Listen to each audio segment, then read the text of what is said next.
আজকে আমি চিকেন কষাও না, চিকেন কারিও না, কোনো কিছুই বানাচ্ছি না, ঝোলও বানাচ্ছি না।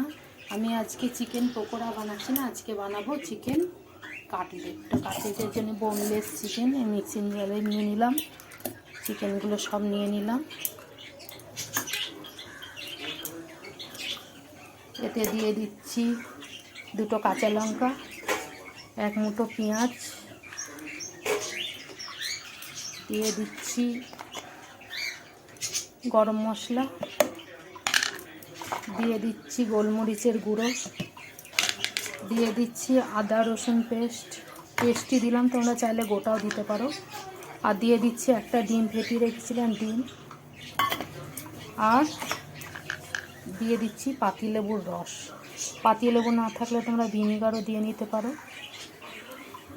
আর দিয়ে দেবো স্বাদ অনুযায়ী নুন, স্বাদ অনুযায়ী নুন দিলাম। আর দিয়ে দিচ্ছি স্লাইস পাউরুটি, আমি ছোট ছোট করে টুকরো করে রেখেছি, সেটা দিয়ে দিলাম।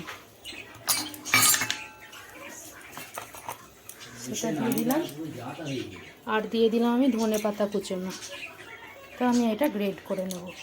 তো এই যে আমি পেস্টটা করে নিয়েছি চিকেনের। তো চলো এবার বানাবো। কাটলেট করার জন্য চিকেনটা আমার পুরোপুরি রেডি। এতে দিয়ে দিচ্ছি একটু সাদা তেল, দিয়ে দিচ্ছি বিস্কুটের গুঁড়ো অল্প, দিয়ে মেখে নেব। আর এখানে 2টো ডিম আমি ছাড়িয়ে আর গোলমরিচ গুঁড়ো অল্প নুন দিয়ে আমি এখানে ফেটিয়ে নেব। তোমরা এইভাবে কাটলেট বানিয়ে খেয়ে দেখবে, ভালোই লাগে।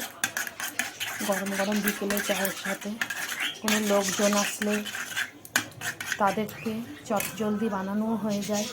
তো আমি কি করে বানাই দেখো, চলো। তো দেখো চিকেনটা এই কাটলেটের জন্য আমি এরকম শেপ দিয়ে নিয়েছি। আর এই যে ডিমের মধ্যে আমি চুবিয়ে এবার বিস্কুট গুঁড়োতে মাখিয়ে নিচ্ছি। তোমরা এইভাবে বানিয়ে খাবে। দোকান থেকে তো আমরা অনেকেই কিনে খাই, দামও বেশি লাগে, অথচ ভেজাল খাবার খাই। তো আমরা ঘরেই এই যে এবার আমি গরম তেলে ছেড়ে দিলাম কাটলেটটা।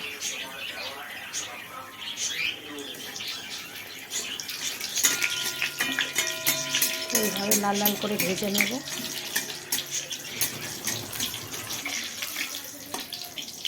তো দেখো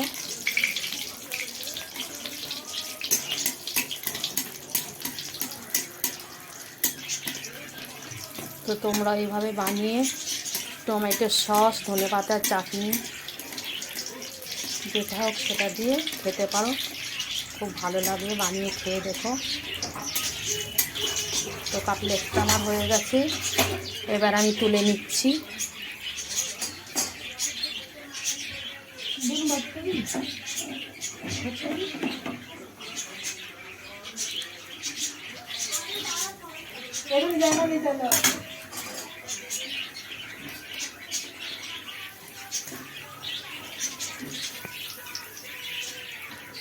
কাটলেটটা আমি তুলে নিলাম।